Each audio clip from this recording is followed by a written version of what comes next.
லிங்கேஷ் வந்து நான் குழந்தை நினைச்சேன். இல்லங்க அவங்க பெரிய பையன் ஆயிட்டான். ஏன்னு கேட்டா லிங்கேஷ்க்கு பஸ் பாஸ் கொடுத்திருக்காங்க கவர்மெண்ட். இனி லிங்கேஷ் வந்து பிரியா உங்க அம்மா அடிக்கடிக்கு பஸ் ஏறிட்டு போவாங்க. ஆமா ஸ்கூல் யூனிஃபார்ம் போட்டாலே ஃப்ரீ தானே. அப்படியா? ஏய் தெரியவே தெரியாதா பெரியம்மாக்கு? ஆமா பஸ்ல போனா தான் தெரியும். எனக்கு டூ வீலர் இருக்கு. நான் டூ வீலர் தான் போவேன். எல்லாத்தையும் போய் பாருங்க அப்பதான் தெரியும்.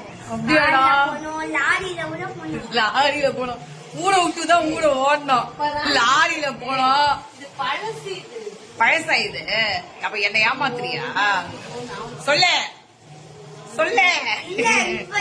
சரி எனக்கு லிப்ட் குடுக்குறியா பஸ்ல? இவங்க எங்க பெரியமா தான் அப்படின்னு சொல்லி லிப்ட் கொடு.